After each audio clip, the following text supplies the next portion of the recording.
നമസ്കാരം, കർമ്മ ന്യൂസിലേക്ക് സ്വാഗതം.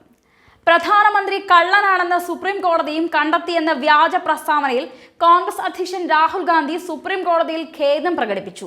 ഖേദം പ്രകടിപ്പിച്ചുകൊണ്ട് രാഹുൽ ഗാന്ധി തന്നെയാണ് സുപ്രീം കോടതിയിൽ സത്യവാങ്മൂലം നൽകിയത്.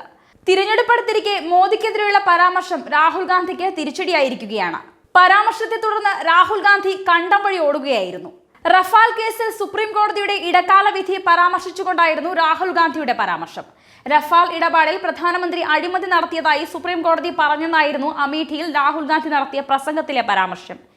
ഈ പ്രസ്താവനയ്ക്കെതിരെയാണ് BJP സുപ്രീം കോടതിയിൽ കോടതിയലക്ഷ്യ ഹർജി നൽകിയത്.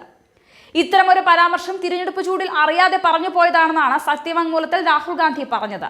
ഇനിമേലാൽ കോടതി രേഖപ്പെടുത്തുന്ന വിവരങ്ങളോ നിരീക്ഷണങ്ങളോ അല്ലാതെ വ്യാജമായതൊന്നും തിരഞ്ഞെടുപ്പ് പ്രചാരണങ്ങളിൽ ഉപയോഗിക്കില്ല എന്നും അദ്ദേഹം പറഞ്ഞു.